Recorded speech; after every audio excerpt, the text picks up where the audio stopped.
안녕하십니까? 건강정보를 전달하는 헬톡입니다. 혹시 갑자기 숨이 막히고 심장이 빨리 뛰면서 온몸이 마비되는 것 같은 느낌을 받아본 적이 있나요? 별다른 이유 없이 가슴이 답답해지고 죽을 것 같은 극심한 불안감이 밀려온 적이 있나요? 아무리 진정하려 해도 조절이 안 되고 병원에 가도 이상이 없다는 말을 들었다면 공황장애일 가능성이 있습니다. 공황장애는 단순한 긴장감이나 불안과는 다릅니다. 공황 발작은 몸이 위험을 감지했을 때 나타나는 반응이지만 문제는 아무런 위협이 없는 상황에서도 이러한 증상이 반복적으로 나타난다는 것입니다. 그렇다면 내 증상이 단순한 불안인지 아니면 실제로 공황장애를 의심해야 하는 상황인지 어떻게 알 수 있을까요?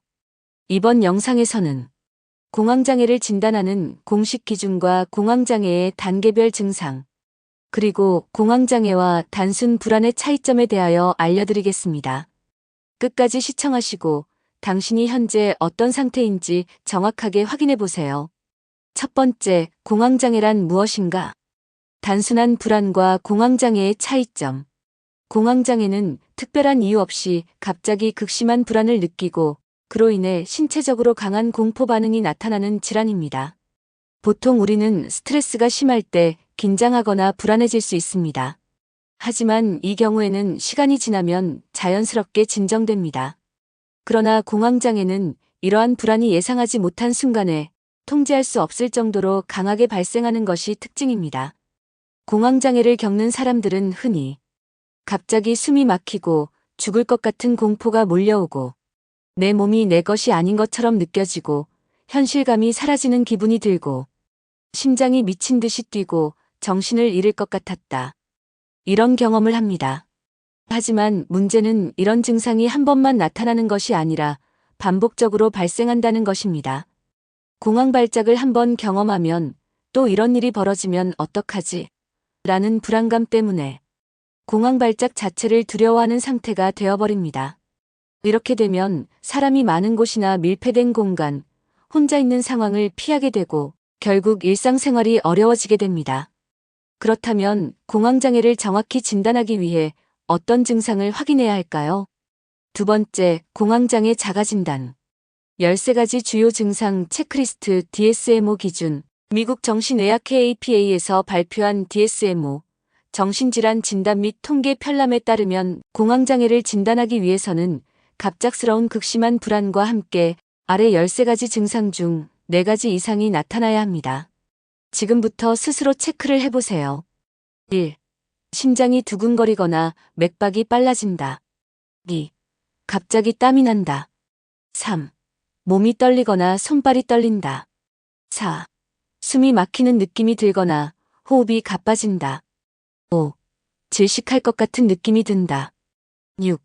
가슴이 답답하거나 통증이 느껴진다. 7. 메스꺼움이나 복부 불편감이 있다. 8. 현기증이 나거나 어지러움 혹은 정신을 잃을 것 같은 느낌이 든다. 9. 추운 느낌이 들거나 몸이 화끈거리는 느낌이 든다. 10. 팔다리가 저리거나 감각이 둔해지는 느낌이 있다. 11.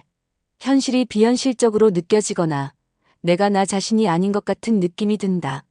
12. 통제력을 잃거나 미칠 것 같은 두려움을 느낀다. 13. 죽을 것 같은 강한 공포를 경험한다. 13가지 체크리스트 중에서 4가지 이상이 10분 이내에 갑자기 발생하고 반복적으로 경험된다면 공황장애일 가능성이 높습니다. 하지만 여기서 중요한 것은 공황 발작이 한 번 나타났다고 해서 공황장애라고 단정할 수는 없다는 것입니다. 공황 발작이 반복적으로 발생하면서 그에 대한 강한 두려움이 생기고 일상생활이 제한될 정도로 불안감이 커지는 경우에 공황장애로 진단할 수 있습니다. 세 번째, 공황장애의 단계별 증상. 나는 어느 단계일까? 공황장애는 가벼운 증상에서 시작해 점점 더 심각해질 수 있습니다. 현재 자신의 상태가 어느 정도인지 확인해 보세요. 1단계, 초기 불안 증상 경미한 공황장애. 가끔 이유 없이 가슴이 두근거리고 불안감이 몰려온다. 특정한 장소에서 긴장감이 심해지지만 빠르게 진정된다. 혹시 나도 공황장애가 아닐까? 라는 걱정을 하기 시작한다. 2단계에서는 스트레스 관리와 생활 습관 개선이 필요할 수 있습니다. 2단계, 공황 발작이 반복적으로 발생하는 중등도 공황장애. 예상하지 못한 순간에 공황 발작이 발생한다. 사람이 많은 곳이나 밀폐된 공간에서 특히 증상이 심해진다. 이런 일이 또 생기면 어떡하지? 라는 생각 때문에 특정한 상황을 피하려 한다. 2단계에서는 심리치료인 CBT와 호흡 훈련이 필요할 수 있다. 3단계, 극심한 회피 행동과 공포, 심각한 공황장애. 공황 발작에 대한 두려움 때문에 외출을 하지 않으려 한다. 혼자 있는 것이 불안하고 특정한 장소를 완전히 피하게 된다. 증상이 심할 경우 일상생활이 어려워지고 극심한 우울감이 동반될 수도 있다. 2단계에서는 전문적인 치료와 약물 치료가 필요할 가능성이 크다. 만약 위 1단계에서 3단계 중 자신에게 해당된다면 전문적인 상담을 받아보는 것이 가장 중요합니다. 정신건강의학과 정신과에서 상담을 받으면 보다 정확한 진단과 치료법을 알 수 있습니다. 오늘 영상에서는 공황장애를 진단하는 방법과 공황장애의 주요 증상과 단계별 차이에 대해 알아봤습니다. 만약 이 영상에서 설명한 증상 중 여러 가지가 자신에게 해당된다면 절대 혼자 고민하지 말고 전문가의 상담을 받아보세요. 공황장애는 조기에 진단하고 적절한 관리를 받으면 충분히 극복할 수 있습니다. 혼자서 해결하려고 하지 말고 주변에 도움을 요청하세요. 지금까지 시청해주셔서 감사합니다. 이 영상이 도움이 되셨다면 좋아요와 구독 부탁드립니다. 오늘 하루도 건강한 하루 되세요.